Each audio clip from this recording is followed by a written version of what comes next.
अंग्रेजों द्वारा गठित कैबिनेट मिशन 1946 में जब भारत आया तो उसी के तहत जो है हमारा संविधान सभा का गठन जुलाई 1946 में हुआ। और हमारे संविधान सभा का उस समय जो है कुल 389 सदस्य थे, जो अलग अलग क्षेत्र से अप्रत्यक्ष रूप से चुने गए थे। और ये जो है सदस्य 10 लाख जनता पर एक सदस्य चुने गए थे अप्रत्यक्ष रूप से। उस समय जो हमारा प्रमुख दो पार्टियां थी, कांग्रेस पार्टी और मुस्लिम लीग। संविधान सभा की सबसे प्रथम बैठक 9 दिसंबर 1946 ईस्वी को हुआ, जिसके अस्थायी अध्यक्ष डॉक्टर सच्चिदानंद सिन्हा थे। और वे जो है सभी सदस्यों में सबसे बुजुर्ग थे, डॉक्टर सच्चिदानंद सिन्हा जी। लेकिन इस बैठक को मान्यता जो है मुस्लिम लीग नहीं दिए। फिर जाके 2 दिन बाद 11 दिसंबर 1946 ईस्वी को दूसरा बैठक हुआ, जिसके अस्थायी अध्यक्ष डॉक्टर राजेंद्र प्रसाद थे। उद्देश्य प्रस्ताव जो है जस्ट इसके 2 दिन बाद 13 दिसंबर 1946 ईस्वी को जब हुआ, तो इसका एक ही उद्देश्य था कि हमारा संविधान कैसा होना चाहिए, क्या इसमें होना चाहिए, क्या नहीं होना चाहिए। और ये जो है उद्देश्य प्रस्ताव हमारा 22 जनवरी 1946 ईस्वी को लागू हो गया। और तभी से हमारा संविधान जो है बनना प्रारंभ हो गया।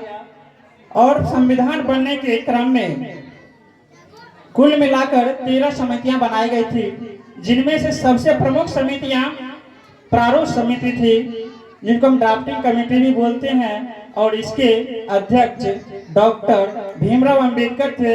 मैं उनको तहे दिल से शुक्रिया अदा करता हूं, जिन्होंने हम लोगों को इतना अच्छा संविधान दिया। ड्राफ्टिंग कमेटी का मतलब संविधान में जब सब कुछ लिख कर आते थे और उसमें क्या सही है क्या गलत है, तो वो निर्णय लेने का जो हक था वो डॉक्टर भीमराव अंबेडकर को था। इसलिए उन्हें भारतीय संविधान का जनक भी कहा जाता है। पूरे संविधान सभा में यदि बात किया जाए तो डॉक्टर भीमराव अंबेडकर से ज्यादा पढ़े लिखे कोई व्यक्ति नहीं थे। हाँ, इनके बराबरी के थे वो थे B.N. राव। इनके बराबरी के थे, इनसे ज्यादा पढ़े लिखे नहीं थे। वो भी बहुत बड़े विद्वान थे। डॉक्टर भीमराव अंबेडकर भी बहुत बड़े ज्ञानी थे, विद्वान थे, पढ़े लिखे थे। और B.N. राव जो थे, हमारे देश के संविधान के साथ साथ जो है इन्होंने जो है म्यांमार के संविधान के निर्माण में भी भाग लिया था। इससे हम उनकी विद्वता का पता लगा सकते हैं वो कितना विद्वान थे। और B.N. राव जो है पूरे देश का, लगभग में बहुत सारे देशों का संविधान का अध्ययन करके जो चीजें अच्छा लगता था वो हमें अपने संविधान में रखा। और आज हमें इतना अच्छा संविधान प्राप्त हुआ, और जिसको हम सभी भारतीय मानते हैं और मानना भी चाहिए। फिर जाके जब संविधान बनकर तैयार हो गया तो उस समय जो है हमारा संविधान में 22 भाग था और 395 अनुच्छेद और अनुसूची उस समय 8 थे। जब फाइनली संविधान बनकर के तैयार हो गया तो उस समय जो है संविधान हमारा 13 किलो का था। उसमें जो है 284 सदस्य का हस्ताक्षर था। हालांकि जब देश विभाजन हमारा हो रहा था तो उस समय हमारा 299 सदस्य बचे थे, जिसमें से कुछ का निधन हो गया, जिस कारण से हमारा 284 जो है सदस्य उस पर हस्ताक्षर कर किए थे। और उनमें से 15 महिलाएं थी। अब हम अंदाजा लगा सकते हैं कि महिलाओं का भी योगदान बहुत ज्यादा है संविधान निर्माण में। इसलिए कोई भी जो है महिला समाज को हे दृष्टि से या निज दृष्टि से नहीं देखे। हमारा देश आगे बढ़ रहा है, हम सभी पढ़ रहे हैं, ठीक है। बहुत सारे जो है अभियान भी चलाया जा रहा है, बेटी पढ़ाओ बेटी बचाओ। तो इसलिए हमें बेटियों का भी सम्मान करना चाहिए। ऐसा नहीं कि उसे नीचा दिखा करके सिर्फ घर के कामकाज में रखना चाहिए, उसे आगे बढ़ने देना चाहिए, उसे हमेशा मदद करते रहना चाहिए, उत्साहित करते रहना चाहिए। और हमारा संविधान जो है 26 नवंबर 1949 ईस्वी को पूर्ण रूप से बनकर के तैयार हो गया था और उस दिन को हम लोग संविधान दिवस के रूप में मनाते हैं। और इसको देखते हैं कि 2 महीना आखिर पहले बन गया था, लेकिन लेट क्यों किया गया 2 महीना इसको लागू करने के लिए। तो बात आता है 1929 ईस्वी का, जब कांग्रेस का अधिवेशन हो रहा था लाहौर में। तो उस समय जो है कांग्रेस का अध्यक्षता पंडित जवाहरलाल नेहरू कर रहे थे। तो उन्होंने कहा था कि अगले वर्ष 1930 ईस्वी में हम लोग जो है जनवरी महीना के लास्ट संडे को अपना स्वाधीनता दिवस अपना मनाएंगे और झंडा लहरा देंगे। तो बात यही हुआ कि सबसे पहले 1930 ईस्वी में 26 जनवरी 1930 ईस्वी को स्वाधीनता दिवस मनाया गया और उसके बाद से प्रत्येक वर्ष जो है स्वाधीनता दिवस 26 जनवरी को मनाया जाने लगा। तो अब सभी लोग दुविधा में थे, तो ये स्वाधीनता दिवस जो है आखिर हम कब इसको बरकरार कैसे रख सके। तो सभी लोग दिमाग लगाया कि क्यों ना हम इस स्वाधीनता दिवस के दिन ही 2 महीना इंतजार कर ले और उसी दिन हम अपना संविधान लागू कर दे। तो यही हुआ कि अंत में जो है 26 जनवरी 1950 ईस्वी को हमारा संविधान लागू हुआ, जिसको हम प्रत्येक वर्ष गणतंत्र दिवस के रूप में मनाते हैं। और गणतंत्र का मतलब हुआ कि ये जो है राजा का बेटा राजा नहीं बनेगा, या कोई जो है ये पद हमारा भारत में जो है वो वंशानुगत नहीं होगा, खानदानी नहीं होगा। जिसमें योग्यता होगा वो अपना पद जो है अवश्य ग्रहण करेगा और चुनकर जनता द्वारा जाएगा। तो गणतंत्र का मतलब ये हुआ कि राजा का बेटा राजा नहीं बनेगा। और जो है आप लोग इस चीज को हमेशा आगे बढ़ाएं और संविधान को हमेशा जाने पढ़ें।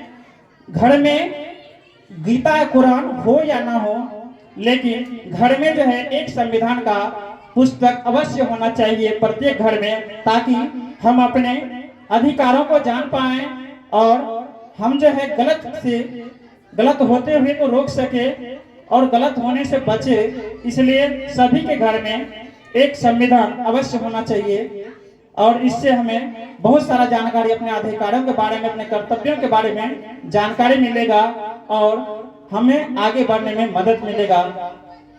तो इन्हीं शब्दों के साथ मैं अपनी वाणी को विराम देना चाहूंगा एक शायरियों के साथ।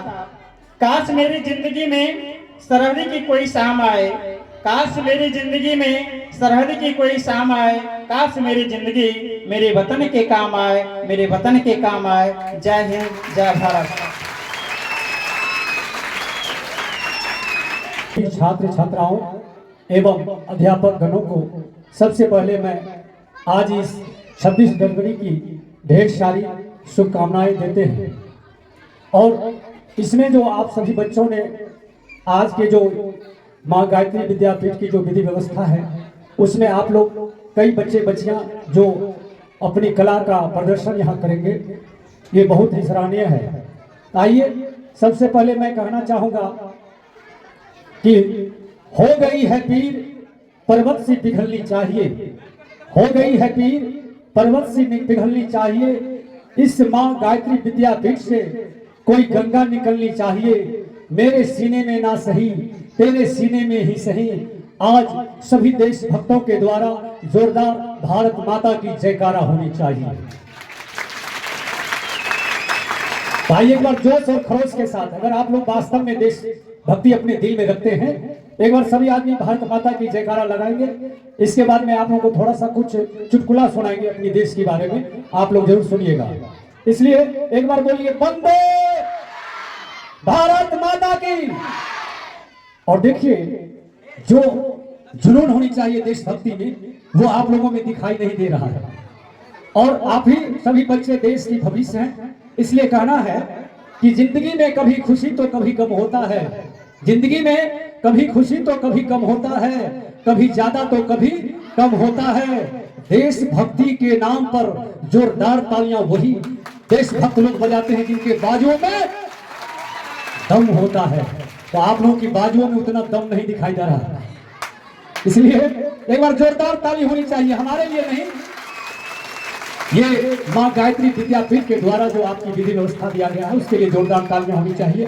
तो एक चीज मैं बताना चाहता हूं कि एक बार क्या हुआ, ध्यान से सुनिएगा, कि हमारे देश में अंग्रेज घूमते घूमते आ गया, और घूमते घूमते कहां आ गया, तो जैसे मुंगेर घाट है, सुल्तानगंज है, तो गंगा किनारे में अंग्रेज आया, तो वहां पे हमारे देश के लोग जो था वो माता गंगा की नदी में आरती अगरबत्ती धूप दीप और लोग नहा रहे थे।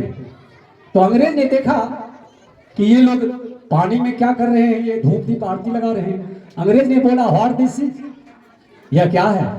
तो हमारे इंडिया के लोगों ने कहा this is water my mother God. तो अंग्रेज सोचा कि लगता है ये तो भगवान है। अंग्रेज भी अपना सारा कपड़ा खोल करके गंगा जी में कूद गया, लेकिन अंग्रेज को तैरना नहीं आता था। तो अंग्रेज क्या किया, जब डूबने लगा तैरते तैरते, तो उन्होंने इंडिया के लोगों से सहायता मांगने की इच्छा जाहिर की। उन्होंने कहा कि help me help me help me. तो हमारी इंडिया के लोगों की भाषा राष्ट्रीय भाषा हिंदी है, हम लोग अंग्रेजी बहुत कम जानते हैं, और अंग्रेज जो है अंग्रेजी बोलता है। उन्होंने जो कहा हेल्प मी हेल्प मी, तो हमारे इंडिया के लोगों ने सोचा कहता हेल्प के पकड़ हेल्प के पकड़ हेल्प के पकड़। तो उसी में से हमारे इंडिया के लोगों ने कूद करके अंग्रेज को बाहर ले आया, हेल के पकड़ के ऊपर लाया। तो अंग्रेज ने बोला thank you thank you thank you. India के लोगों ने सोचा कहता है धकेल दे धकेल दे धकेल। फिर हमारे इंडिया के लोगों ने उसको धकेल दिया, तो धकेल दिया, फिर वो डूबने लगा। फिर अंग्रेज कहने लगा help me help me help me. फिर इंडिया के लोगों ने सोचा कहता हेल के पकड़ हेल के पकड़ हेल के पकड़। फिर हमारे इंडिया के लोगों ने उसको ऊपर लाया। इस बार अंग्रेज ने बोला थैंक यू थैंक यू। एक चीज और जोड़ दिया उसमें, थैंक यू वेरी मच। हमारे इंडिया के लोगों ने सोचा इस बार कर रहा है धकेल के हुमच। बस इंडिया के लोगों ने क्या किया, अंग्रेज को इस बार धकेल के हुमच दिया। हुमचने के बाद जो है अंग्रेज तराले रह गया। तो हम सभी बच्चों से ये कहना चाहेंगे कि हमारी भारत देश जो है ऐसा देश दुनिया में कहीं भी नहीं है, और हम लोग गर्व की बात है कि उस भारत देश की वासी हैं। और ना जाने कल की भविष्य आप सभी बच्चे हैं, आने वाला समय कल आपका होगा। आप लोग इसी तरह से देश की सेवा में समर्पित रहेंगे और इसमें कंजूसी नहीं चलेगा, इसलिए कि हम देश के वासी हैं और देश में अपनी देश प्रेम की भावना रखते हैं। इसलिए कहता है कि जो भरा नहीं भावों से बहती रसधार नहीं, जो भरा नहीं भावों से बहती रसधार नहीं, वह दिल ही क्या दिल है यारो जिस दिल में भारत माता के लिए प्यार नहीं। तो एक चीज और मैं बताना चाहूंगा। एक बार क्या हुआ, अंग्रेज आया और अंग्रेज घूमते घूमते चला गया। हमारे कुछ साधु संत रहते हैं ना कुटिया में डाल करके, तो वो हमारे गांव से बाहर में साधु संत डेरा डाले हुए थे। और अंग्रेज जब घूमते घूमते आया तो रात जब हो गई तो उन्होंने सोचा कि यहाँ हम विश्राम कर लेते हैं। अंग्रेज गया उस साधु के कुटिया में, तो वहां पर कोई व्यवस्था तो थी नहीं मच्छर उच्छरदानी का। अंग्रेज को उन्होंने साधु ने खिला पिला करके और उसमें सुला दिया बेड पे। तो बेड पर जब सुलाया तो जुगनू समझते हैं, जुगनू एक रात को बढ़ता है, उसको क्या हम लोग बोलते हैं अपनी भाषा में, जुगनू को क्या बोलते हैं, हाँ भगजुगनी बोलते हैं उसको। तो अंग्रेज जब सोया हुआ था तो उसके रूम में वही भगजुगनी जाके बढ़ता था। तो उसको आश्चर्य हुआ कि इस देश में ये कौन सा मच्छर है जो हमको लाइट लेकर के खोज रहा है। क्योंकि वो जुगनू बढ़ता था, अंग्रेज सोया हुआ था, तो वो जो बढ़ता था तो अंग्रेज को लगा कि आश्चर्य वाली बात है कि हमारे देश में तो इतना तेज तरार मच्छर नहीं है और इंडिया के मच्छर हमको लाइट लेकर के ढूंढ रहा है। अंग्रेज बोला साधु से कि बाबा ये आपका इंडिया का मच्छर कौन सा मच्छर है जो लाइट लेके लोगों को ढूंढ रहा है? कहा भाई ये तो लाइट लेके ढूंढ रहा है, अगर ये काट लिया तो आपका बचना भी मुश्किल है। अंग्रेज बेचारे वहां से निकला और हमारे देश की भ्रमण करते हुए, और यहाँ पे जहां भी आप जाइएगा, चाहे विदेश के लोग आए देश के लोग आए, तो हमारी देश की एक परंपरा रहा है कि हम दूसरे अतिथि को बहुत सम्मान करते हैं हम देशवासी। तो समय ज्यादा नहीं लेना चाहेंगे क्योंकि बहुत सारा आप लोगों का बीच में कार्यक्रम है और उस सबको भी आप लोगों को देखना है, सुनना है। लेकिन भारत माता के लिए मैं दो शब्द गायक होने के नाते आप लोगों से एक गीत के माध्यम से थोड़ा सा गुनगुनाना चाहते हैं कि ये भारत माता के लिए मैं दो शब्द बोलना चाहूंगा। और आप लोगों को अगर अच्छा लगेगा तो ताली में कंजूसी नहीं कीजिएगा, थोड़ा सा ताली बजाइएगा। कहते हैं कि मंदिर में घंटी बजने से भगवान को होश आता है, किसी मंदिर में घंटी बजने से भगवान को होश आता है, और किसी भारत माता की झंडोत्तोलन कार्यक्रम में जोरदार तालियां बजाने से हम वक्ताओं को जोश आता है। तो जितने भी हमारे अभिभावक या आपके जो स्टूडेंट्स हैं, जो भी यहाँ पे परफॉर्मेंस करेंगे बोलेंगे, उसके लिए जोरदार तालियां जरूर होनी चाहिए। क्योंकि कहते हैं कि जिस बाग में माली ना हो वो बाग बेकार लगता है, और जिस देशभक्ति में जोरदार ताली ना हो वो देशभक्ति बेकार लगता है। आइए, मैं ज्यादा समय नहीं लेना चाहूंगा क्योंकि आप लोगों को भी बहुत सारा परफॉर्मेंस देना है। एक बहुत ही प्यारा सा ये गीत है जो मैं 2 लाइन सुनाना चाहता हूँ। ए बबुआ लाज बचैहा आपन भारत माई के, तिरंगा झंडा लहराई के ना। ए बबुआ लाज बचैहा आपन भारत माई के, तिरंगा झंडा लहराई के ना। इसलिए मैं कह रहा हूं कि आप बच्चे ही कल के भविष्य हैं, क्योंकि आप ही कभी इस देश के नेता बनेंगे, कभी मंत्री बनेंगे, कभी डीएम, कभी कलेक्टर बनेंगे। तो आपके लिए है कि भारत माता को याद करते हुए आप सभी के ऊपर ये भारत माता की जो भार है उसको आपको ग्रहण करना पड़ेगा। ए बहिना लाज बचैहा आपन भारत माई के, तिरंगा झंडा लहराई के ना।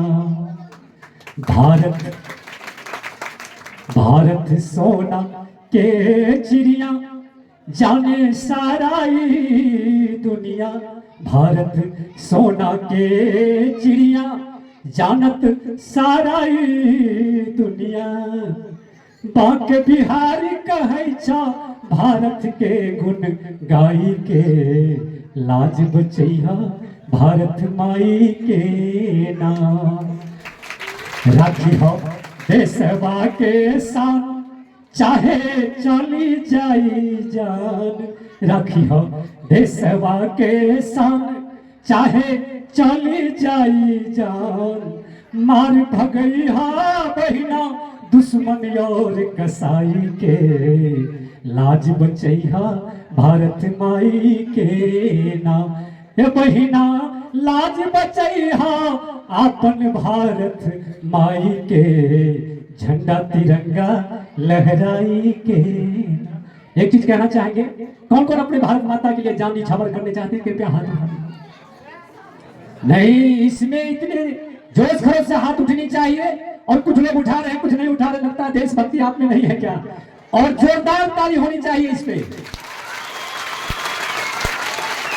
और क्यों कि मैं कहना चाहूंगा कि अरे मां भगवती अपनी अदालत में मेरी जमानत रखना, हम लोग रहे या ना रहे, इस मां विद्यापीठ के सभी छात्र छात्राओं को इसी तरह देश प्रेम की भावना बनाए रखना, बनाए रखना। एक बार जोरदार तालियां हो जाए। आइए, हम अपनी वाणी को विराम देना चाहेंगे क्योंकि बहुत सारे लोग हैं जो आपके बीच में आएंगे, बोलेंगे, और आप लोगों को भी कुछ करना है, तो इसलिए हम अपनी वाणी को विराम देना चाहेंगे। उससे पहले एक बार जोश और खरोश जुनून के साथ अपनी देश प्रेम की भावना को ओतप्रोत करना चाहते हैं। बोलिए भारत, लगता है मास्टर साहब ये बच्चे प्रसाद नहीं खाए, इसमें दम खरोश नहीं दिखाई दे रहा है। लेकिन भूखे पेट हैं, लेकिन आपकी जिगर में देश भावना होनी चाहिए, इसलिए जोश खरोश से बोलना है। मैं बोल रहा हूँ भारत भारत भारत माता की। इस बार लग रहा है कि आप लोग वास्तव में किसी देश की इस बेहतरीन सा पर्व में आप जोश खरोश दिखा रहे हैं। वंदे वंदे भारत माता की, भारत माता की, महात्मा गांधी की, जवाहरलाल नेहरू की, भीम अम्बेडकर की और मां गायत्री विद्यापीठ की और यहाँ के सभी जो अध्यापक हैं, व्यवस्थागण हैं उनकी और यहाँ पे आए हुए सभी छात्र छात्राओं की। और इन्हीं शब्दों के साथ हमसे जो त्रुटियां हुई होगी उसे आप लोग अपने शीश अपने बच्चे समझ करके क्षमा करने की कृपा करेंगे। इसी के साथ हम अपनी वाणी को विराम देना चाहेंगे। जय हिंद, जय भारत, जय भारत। मैं श्री बांके बिहारी जी का बहुत बहुत धन्यवाद। भारत माता की। मनीष सर ने बहुत अच्छा आप लोगों को समझाया कि हमारा देश का सशक्त तभी हो सकता है, अच्छे राष्ट्र का निर्माण तभी हो सकता है जब हम सच में पढ़ाई करेंगे। तो हम ज़्यादा समय नहीं लेंगे, आप लोग को भूख भी लग गया होगा, तो जितने भी आज ही जो है क्लास 12 का विदाई समारोह भी रखा गया है, तो समय को ध्यान में रखते हुए आप लोग हमारे संस्थान में आए और हमारे टीचर के टीम और शिक्षिका ने मिल के अपना 100% देने का प्रयास किए। और कोई भी व्यक्ति जो है परफेक्ट नहीं होता है। आप लोग ने इंजन के बारे में भी पढ़े हैं, इंजन की 100% एफिशिएंसी नहीं होती है, लेकिन फिर भी जो है हम मैक्सिमम एफिशिएंसी प्राप्त करने की कोशिश करते हैं। उसी तरह से टीचर ने भी अपना भरपूर योगदान दिए। कुछ टीचर ऐसे थे कि जो डबल क्लास लगा के आप लोग के साथ खड़े रहे और सिलेबस ही नहीं बल्कि दूसरे मामले में भी आपके साथ जो है हमेशा खड़े रहे, योगदान दिए। सिर्फ पढ़ाई ही इम्पोर्टेंट नहीं है, उसके अलावा भी बहुत सारे मानसिक प्रेशर होता है, दबाव होता है, उसको किस तरह से झेलना है, उसको किस तरह से कम करना है, उनके बारे में भी टीचर ने भरपूर आप लोगों का सहयोग किया। और अब इसमें हम अपने तरफ से तो पूरा 100% योगदान दिए, लेकिन आप लोग ने भी इन 2 सालों के बीच में कुछ न कुछ नोटिस जरूर किए होइएगा कि कुछ न कुछ पढ़ाने में त्रुटि हुई होगी, कुछ न कुछ सिलेबस कमी करने में, पूरा करने में कमी हम लोगों की भी कुछ न कुछ जरूर रही होगी। तो उनका सुझाव आप लोग जरूर दीजिएगा अपनी बातों से, और उसको हम कोशिश करेंगे कि आगामी बैच में उसको दूर किया जाए। हम अपना पूरा प्रयास करेंगे कि उनको दूर किया जाए। और ये लम्हा जो है बार बार नहीं आती है, ये लम्हा किसी खास पल में या किसी खास वर्ष में एक बार आती है। आप लोगों ने हमारा बहुत सहयोग किया, खास करके चंदन ने बहुत योगदान दिया इस संस्थान के लिए, और पढ़ाई के साथ साथ एक्स्ट्रा जो भी काम होता था उस समय वो कदम से कदम मिला के, कंधे से कंधे मिला के, एक छोटे भाई के नाते वो हम लोगों का भरपूर सहयोग दिया। इसके साथ MP राहुल और सभी लड़के हैं जो अभी जूनियर क्लास में हैं, उसने जो है भरपूर सहयोग दिया। इस संस्थान को बनाने में चंदन का योगदान को भूला नहीं जा सकता है। इस संस्थान को बनाने में चंदन ने अपना महत्वपूर्ण भूमिका अदा किया है। और ये संस्थान जो प्रारंभ हुई थी मात्र कुछ ही बच्चों से स्टार्ट हुई थी। अब आप लोग जो है उसको और बेहतर कैसे बनाइएगा। आप अगर अच्छा अंक लेकर आइएगा, समाज में अगर अच्छा प्रदर्शन कीजिएगा, तो इससे समाज में एक पॉजिटिविटी जाएगा और वाकई में लोगों को लगेगा कि वहाँ पे पढ़ाई होती है, सिर्फ किताब की बातें नहीं होती है। तो आप लोगों ने अपना जो है व्यवहार, आचार विचार सब कुछ सही रखा। एक होता है कि दूसरे जगह पे भी पढ़ाई होती है, बच्चे में अनुशासन नहीं होती है। यहाँ पे आप लोगों ने 2 साल के दरमियान में वैसा कुछ हरकतें नहीं किए या उस तरह का कोई बात नहीं हुई जिससे हमको ठेस पहुंचे। आप लोगों ने बहुत शालीनता के साथ अपना पढ़ाई को जारी रखा और अपनी शालीनता का परिचय देते हुए आपने अपना कोर्स को पूरा किया। हमसे जरूर ही कुछ न कुछ त्रुटि हुई होगी और उसके लिए हम जो है क्षमा प्रार्थी हैं। आगे जो है हम प्रयास करेंगे कि अगले बैच में जो है ये सब त्रुटि ना हो। बाकी आप लोगों को आगामी परीक्षा के लिए शुभकामनाएं और साथ में आप लोग जिंदगी में अच्छे से अच्छे मुकाम पर पहुंचिए। और जब भी आप लोगों के सामने कुछ उस तरह का व्यक्ति आ जाए जिसको वाकई मदद की जरूरत है, अगर आप उस मुकाम पर पहुंच जाइएगा तो जरूर उसकी मदद कीजिएगा। क्योंकि आज के डेट में हमारे समाज में पढ़ा लिखा तो बहुत सारे व्यक्ति है, हमको लगता है सिर्फ नाम का पढ़ा लिखा है, क्योंकि उसका जो है व्यक्तित्व विकास नहीं हो पाता है। तो सिर्फ आप लोग पढ़िए नहीं, अपना व्यक्तित्व विकास कीजिए। व्यक्तित्व से मेरा मतलब है कि आप सच में जो है गरीब, लाचार, बेसहारा का मदद कीजिए और आप आगे मुकाम पे, अच्छे मुकाम पर तभी पहुंच सकते हैं जब आप अपने आप में ईमानदारी रखिएगा। कुछ बच्चे ऐसे होते हैं कि जो गार्जियन, अभिभावक को और साथ में टीचर को चीट करते हैं। चीट करने का मेरा मतलब ये है कि वो अपने आप में दिखाते हैं टीचर को कि हम बहुत पढ़ते हैं, या गार्जियन को दिखाते हैं कि हम पढ़ते हैं। लेकिन आप भले ही वहां पर आप इमेज बना लीजिए, लेकिन आप जिंदगी में या अपने आप से इमेज नहीं बना सकते हैं। आपको अपने आप कभी एकांत में अगर बैठिएगा तो आपको महसूस होगा जिंदगी में जो है हम कुछ नहीं किए, हम अपने आप को धोखा दिए। क्योंकि माँ बाप एक उम्र तक ही आपके साथ में रहेंगे, या टीचर जो है, जैसे हम ही जो है एक समय सीमा के अंतर्गत ही आपके साथ थे और आज जो है आप हमसे विदा ले रहे हैं, यानी आप हमसे दूर जा रहे हैं। फिर से आप दोबारा जो है हमारे क्लास में पढ़ने के लिए आप नहीं आइएगा, 12th क्लास में तो नहीं ही आइएगा। ये जो है समय सीमा का बहुत बड़ा पाबंदी होता है। उसी तरह से कोई भी अगर लड़का है तो उसको जो है एक उम्र सीमा तक ही जो है उसके माता पिता जो है साथ देते हैं।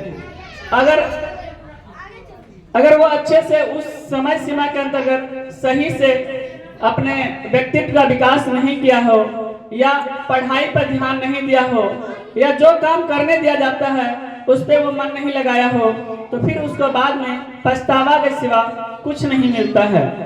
तो आप लोग बड़े सौभाग्यशाली है कि आप लोग के माता पिता आपको जो है पढ़ाते हैं। बहुत सारे बच्चे ऐसे हैं जिनके आपके उम्र में जो है उनकी शादी हो जाती है, और बहुत सारे बच्चे ऐसे हैं कि आपसे भी कम उम्र में उनकी शादी हो जाती है। हो जाने का उसका रीजन यही है कि उसके आसपास का जो है माहौल खराब है। माहौल खराब कहने का मतलब ये है, कोई ऐसी बच्ची नहीं है या कोई ऐसा बच्चा नहीं है कि जो कुछ बड़ा किया हो। तो इसीलिए उसके माता पिता को अभी जो है उसकी पुरानी सोच है। पुरानी सोच ये है कि वो अभी भी सोचते हैं कि लड़की को पढ़ा करके क्या होगा, वो तो दूसरे घर चली जाएगी। और अभी भी बहुत सारे ऐसे परिवार हैं जो बच्चे, यानी खास करके बच्ची के जन्म पे जो है दुख मनाते हैं। दुख कहने का मतलब है कि अगर लड़का जन्म लेता है तो उसका छठियारी मनाया जाता है, बर्थडे मनाया जाता है, जबकि लड़की का ऐसा कुछ नहीं होता है। ये एक तरह से दुखी जाहिर करती है। जबकि भले ही सनातन धर्म में जो है लड़की को देवी माना जाता हो, लक्ष्मी माना जाता हो, लेकिन ये हमको लगता है सिर्फ कहने की बात है, दिल से नहीं माना जाता है। ठीक है, भले ही नवरात्रि में पूजा होती हो, लेकिन दिल से नहीं माना जाता है। तो दिल से कब माना जाएगा? जब आप लोग पढ़ लिख के अच्छे मुकाम पर पहुंचिएगा, जब आपके देखा देखी आपका पड़ोसिया भी पढ़ने के लिए उतारू होगा, तब जाके समाज बदलेगा। और इसके लिए आपको त्याग देना पड़ेगा। त्याग क्या देना पड़ेगा? आप जिस उम्र में है उस उम्र में बहुत सारे डिस्ट्रैक्शन आती है। ये बायोलॉजिकल फंडामेंटल है कि जो डिस्ट्रैक्शन आएगी और उस डिस्ट्रैक्शन को इग्नोर करके आप किस तरह से अपने आप को संयम रख सकते हैं, आत्म संयम कैसे रख सकते हैं और आगे कैसे बढ़ सकते हैं, ये बहुत ज्यादा मायने करता है। दूसरा चीज, आपके आस पड़ोस के लोग भी ताने मारेंगे। आपके गार्जियन तो आपके साथ देंगे, लेकिन आपको आपके आस पड़ोस के लोग भी ताने मारते हैं, जिस तरह से कि वहां पर वो क्या पढ़ती है, यहाँ जाती है, वहां जाती है, ऐसे करती है, वैसे करती है। लेकिन आपको अपने माता पिता को और खास करके टीचर को भरोसा दिलाना पड़ेगा कि हम उस तरह के लड़की नहीं है या हम उस तरह के लड़के नहीं है, हमको और आगे पढ़ना है, हमको और कामयाब होना है। सिर्फ इंटर करने भर से कुछ नहीं होगा। और खास तौर पर कुछ गार्जियन ऐसे हैं कि जो सिर्फ इसलिए बच्ची को पढ़ाते हैं अभी के डेट में क्योंकि सरकार जो है ना कुछ पैसा देती है। 10वां में 10,000, इंटर में 25,000 और ग्रेजुएशन में 50,000, इस लोभ से भी पढ़ाते हैं। लेकिन हकीकत मानिए तो इससे ज्यादा और भी कुछ है कि अगर आप अच्छे से पढ़ लेते हैं तो आप एक परिवार को नहीं, कई सारे परिवार को जो है ना पढ़ा सकते हैं। लड़की को इसलिए भी पढ़ना चाहिए क्योंकि अगर वो पढ़ी लिखी रहेगी तो उसका समाज, उसका परिवार भी पढ़ा लिखा रहेगा। क्योंकि आजकल जो पिताजी जो होते हैं वो घर से बाहर ही होते हैं हमेशा। ठीक है, और लड़की अगर घर पर रहेगी तो वो ये चेक कर पाएगी कि मेरा बच्चा क्या करता है। जैसे आजकल की मम्मी को व्हाट्सएप फेसबुक नहीं चलाना आता है तो लड़की सब जो है ना तो उसको तुरंत गुमराह कर देते हैं। अगर वही मम्मी को अगर फेसबुक व्हाट्सएप चलाना है तो मम्मी को कभी भी गुमराह नहीं कर सकता है। कहने के लिए कहेंगे कि हम ऑनलाइन क्लास कर रहे हैं, लेकिन वो दूसरा ही ऑनलाइन क्लास होता है, किताब के अंदर मोबाइल रख के। तो ये मम्मी पापा को हम धोखा नहीं देते हैं। तो हम चाहते हैं कि आप पढ़े लिखे, आपके आने वाले जनरेशन जो है आपको ना धोखा दे। आप अगर समाज में कहीं जाते हैं तो आपको उल्लू ना बनाए। समाज में कहने का मतलब जो आप जो पढ़ रहे हैं तो ये सिर्फ किताबी नॉलेज जरूरी नहीं है। आप जो समाज में कल जाइएगा आपको 10 गो के बीच में बोलना पड़ेगा, तो वहां पर आप क्या बातें रखते हैं, किस तरह से बातचीत करते हैं, ये ज्यादा मायने करता है। तो इसके लिए एजुकेशन बहुत ज्यादा जरूरी है। और अभी के समय में हर चीज जो है ऑनलाइन हो रही है, टेक्नोलॉजी आगे बढ़ रही है, तो उस समय के साथ जो है आपको चलना पड़ेगा। और समय के साथ चलने के लिए आपके पास एजुकेशन होना जरूरी है और इसके लिए जो है आपको पढ़ना ही पड़ेगा।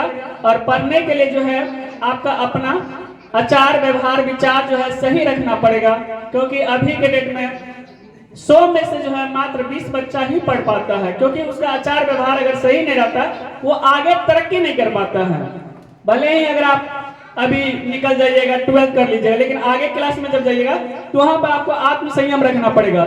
या किसी आप संस्थान से जुड़िएगा, मान चलिए किसी आप कोचिंग संस्थान में जाइएगा या किसी कंपनी में जाइएगा, वहां पर आपको आचार विचार व्यवहार अच्छा रखना पड़ेगा, ईमानदारी रखना पड़ेगा, तभी आप आगे ग्रोथ कीजिएगा। नहीं तो आपके बारे में कभी भी रूमर्स उड़ सकता है और आपके इज्जत पर धब्बा लग सकता है, आपके बारे में नेगेटिविटी हो सकता है। इसीलिए अपने आप में आत्म संयम रखना बहुत ज्यादा जरूरी है और इसके लिए आपको अपने आप में सशक्त होना पड़ेगा, आचार व्यवहार अच्छा रखना पड़ेगा।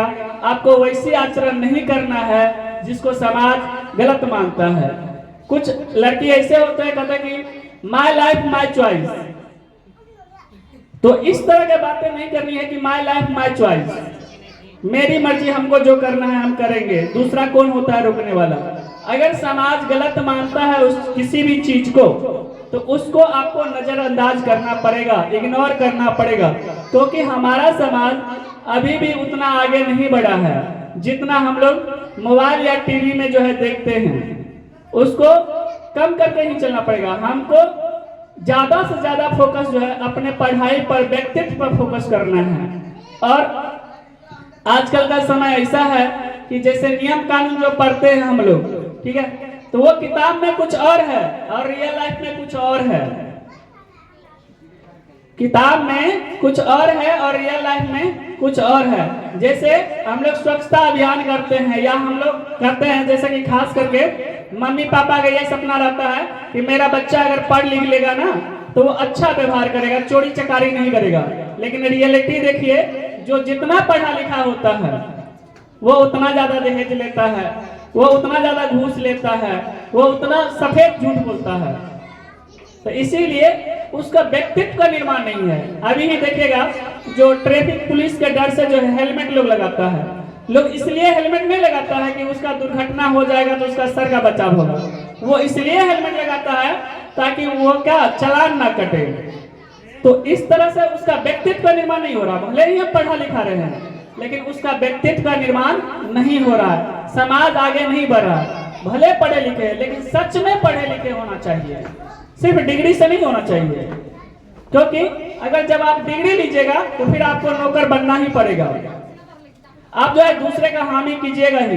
अगर आप पढ़े लिखे रहिएगा तो सच में, अगर पढ़े लिखे रहिएगा तो आप सच में जो है समाज का सम्मान कीजिएगा, वैल्यू कीजिएगा।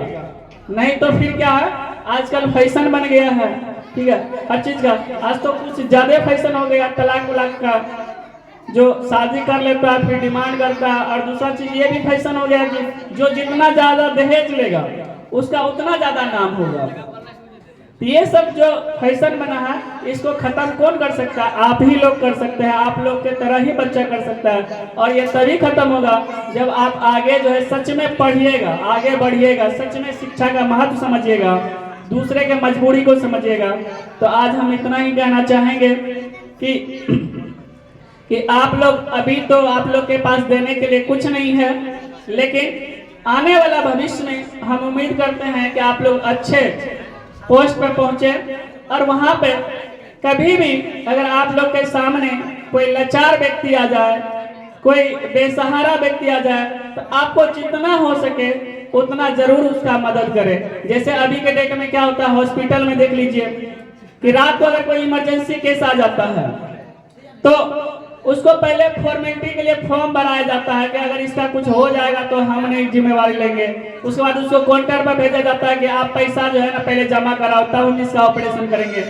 इस सिचुएशन में जो है आपको उसको मदद करनी चाहिए। ऑपरेशन मतलब जो है अगर बचने होने वाला है तो उसको तुरंत स्टार्ट कर देना चाहिए, पैसा बाद में भी जमा करवाना चाहिए, ताकि उसका जान बचाना जरूरी है, ना कि पैसा जरूरी है। ठीक है। उसी तरह से अगर आप मान चले टीचर बनते हैं तो आपको पढ़ाना ज्यादा जरूरी है, पैसा लेना बाद में। क्योंकि अगर वो बच्चा सक्सेस हो जाता है तो उसके दिल में जगह जो है हमेशा बनी रहेगी। पैसा आप बाद में भी ले सकते हैं, क्योंकि पैसा ज्यादा मायने नहीं करता है, पैसा आती रहेगी जाती रहेगी, पैसा का कोई माँ बाप नहीं है। लेकिन पढ़ाना जरूरी है। पढ़ाई के लिए जो है अब ऐसा नहीं कि बिना पैसा के चाहे उसका कोर्स हम कंप्लीट नहीं करवाएंगे या उसको फंसा कर रखेंगे। ऐसा भले आप धमकी दीजिए उसको, लेकिन उसका कंप्लीट कराना जरूरी है, पढ़ाना जरूरी है। ठीक है।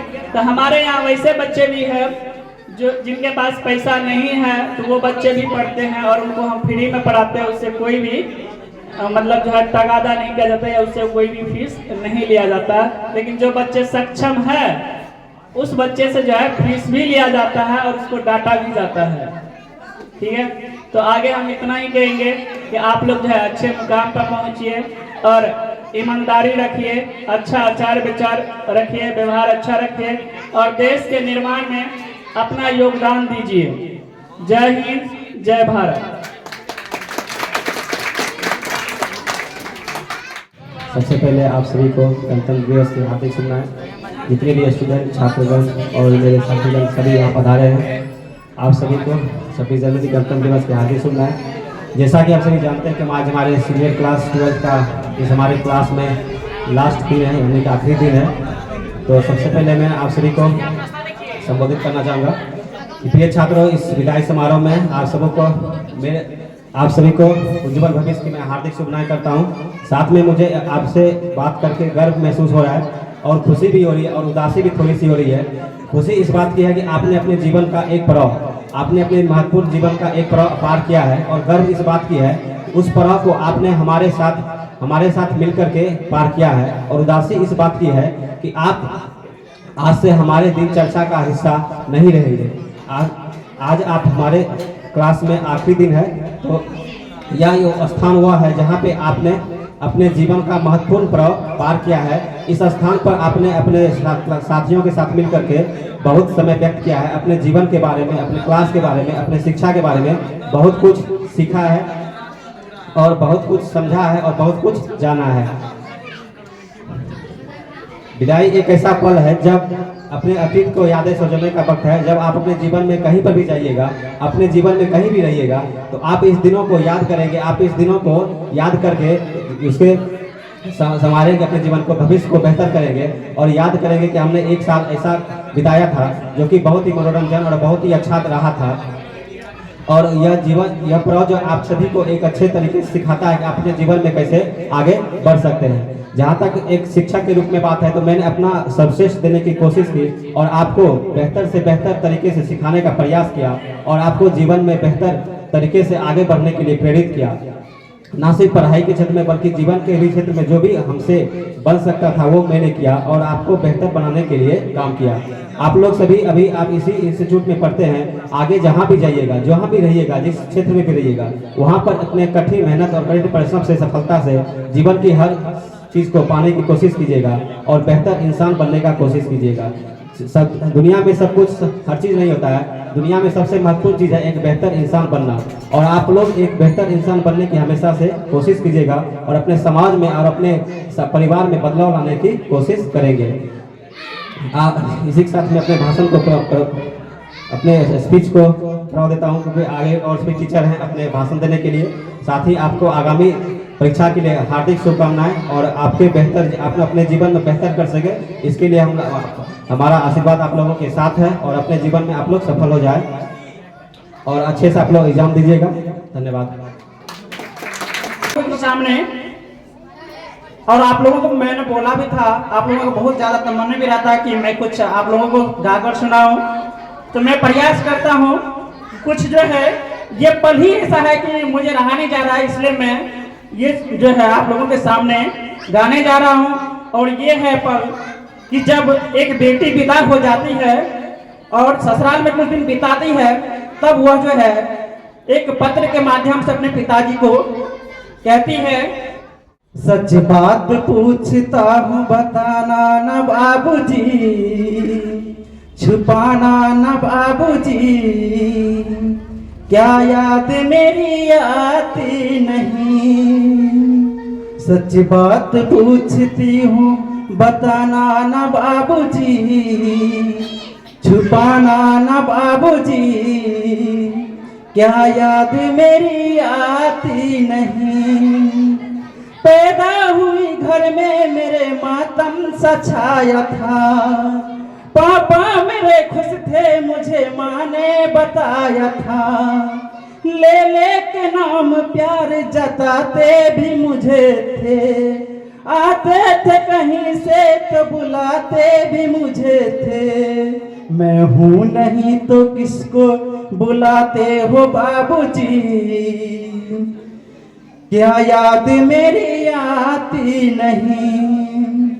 हर जिद मेरी पूरी हुई, हर बात मानते, बेटी थी मगर बेटों से ज्यादा थे जानते, घर में होली कभी कभी दीपावली आई, सैंडल भी मेरी आई, मेरी फ्रॉक भी आई, अपने लिए बंडी भी न लाते थे बाबूजी, क्या कमाते थे बाबूजी, क्या याद मेरी आती नहीं। सारी उम्र खर्चे में कमाई में लगा दी, दादी बीमार थी तो दवाई में लगा दी, पढ़ने लगे हम सब तो पढ़ाई में लगा दी, बाकी बचा वो मेरी सगाई में लगा दी। अब किसके लिए इतना कमाते हो बाबूजी, बचाते हो बाबूजी, क्या याद मेरी आती नहीं। कहते थे मेरा मन कहीं एक पल न लगेगा, बिटिया विदा हुई तो ये घर घर न लगेगा। कपड़े कभी गहने कभी सामान संजोते, तैयारियां भी करते थे छुप छुप करते रोते। कर कर के याद अब तो ना रोते हो बाबूजी, क्या कमाते हो बाबूजी, क्या याद मेरी आती नहीं। कैसी परंपरा है ये, कैसा विधान है, पापा बताना कौन सा मेरा जहान है। आधा यहाँ आधा वहाँ जीवन है अधूरा, पीहर मेरा पूरा है ना ससुराल है पूरा। क्या आपका भी प्यार अधूरा है बाबूजी, ना पूरा है बाबूजी, क्या याद मेरी आती नहीं। सच बात पूछती हूँ बताना ना बाबूजी, छुपाना ना बाबूजी, क्या याद मेरी आती नहीं। धन्यवाद।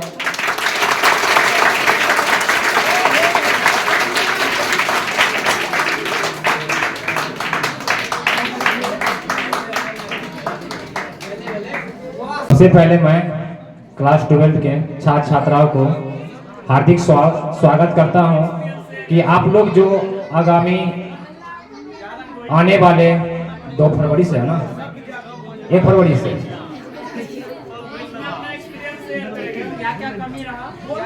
आने वाले 1 फरवरी से जो एग्जाम आप लोग का होने वाला है, उनके लिए मैं आप लोग का हार्दिक स्वागत करता हूं। आप लोग आज हमारे बीच लगभग 2 साल से रहे और आप लोगों ने एक बेहतर छात्राएं के रूप में हम लोगों का साथ दिए। और हम लोग जो ये कोचिंग खोले थे उस वर्ष बहुत कम छात्र छात्राएं थे, लेकिन हमारे माँ गायत्री विद्यापीठ के शिक्षक गण जितने भी थे उसने अपना पूरा लगन परिश्रम से मेहनत किया और आप लोग की संख्या धीरे धीरे बढ़ती गई। और आप लोग जिस वर्ष आए थे उस वर्ष हमारे पास स्टूडेंट भी बहुत कम थे, लेकिन हम लोग का और हमारे शिक्षक गण का मेहनत के कारण हमारी कोचिंग में विद्यार्थी धीरे धीरे बढ़ती गई। मैं आप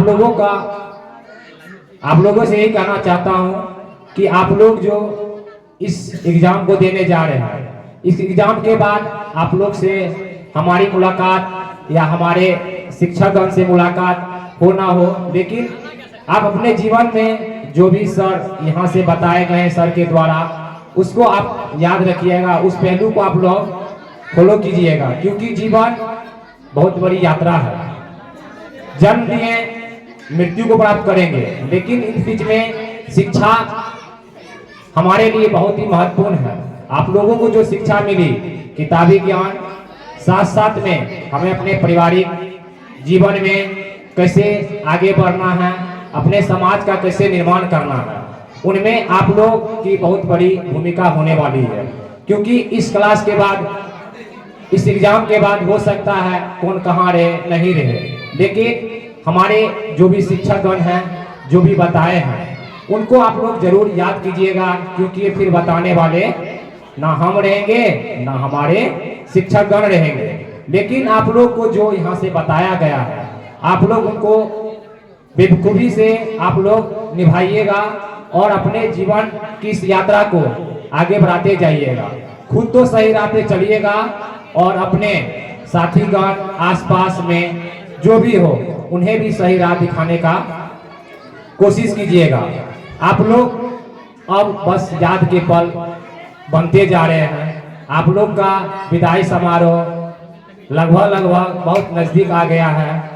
आप लोग के लिए मैं एक छोटा सा 5 से 6 लाइन का गाना चाहूंगा आप लोग की तरफ से। क्या आप लोग सुनने के लिए तैयार हैं? तो ठीक है, मैं थोड़ा सा आप लोग को सुना देता हूँ।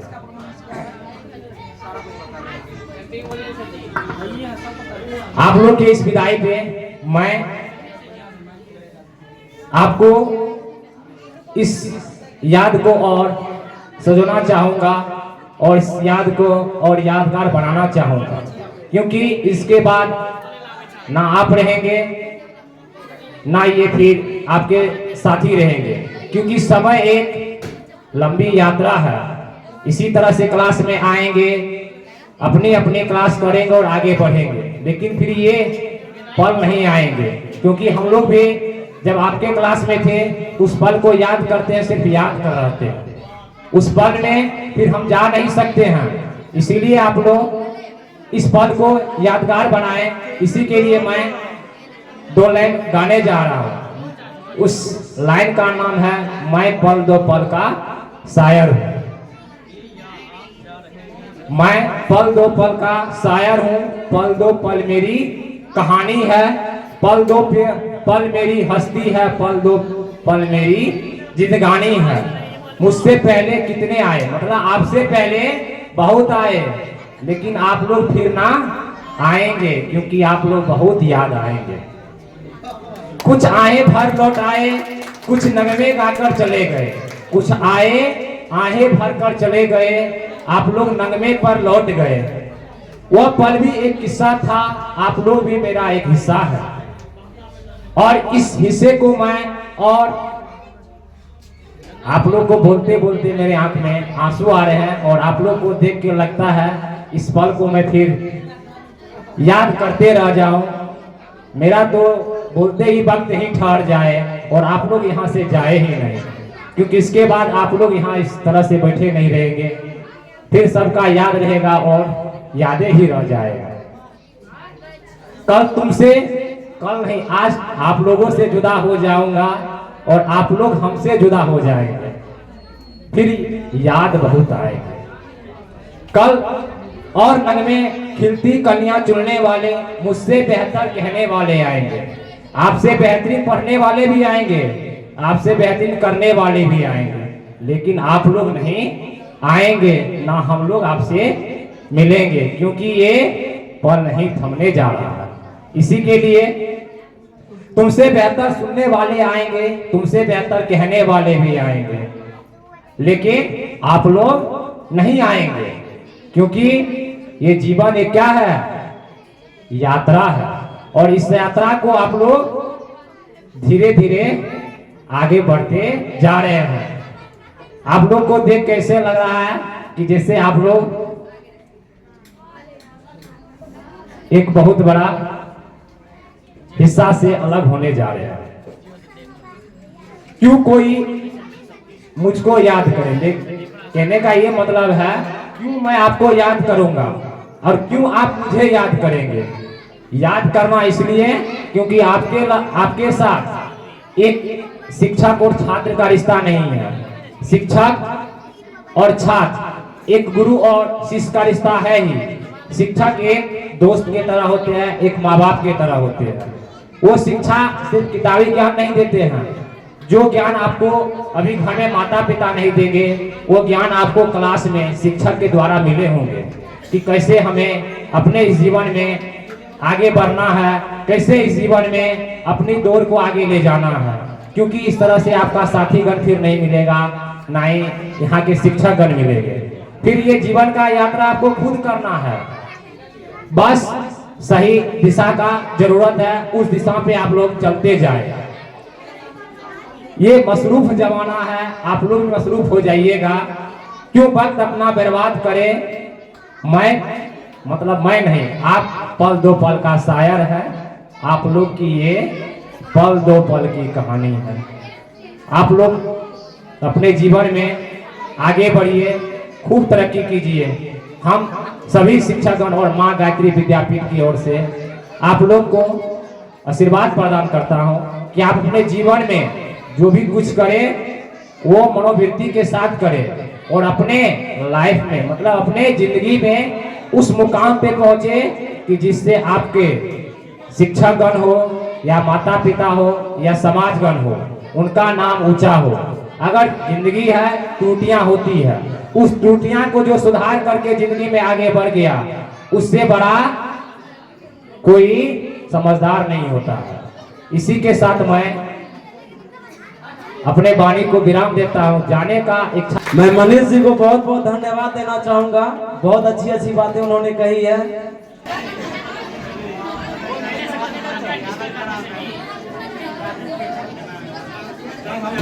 आदरणीय मुख्य अतिथिगण एवं शिक्षकगण से मैं 26 जनवरी की हार्दिक शुभकामनाएं हैं आप सभी से।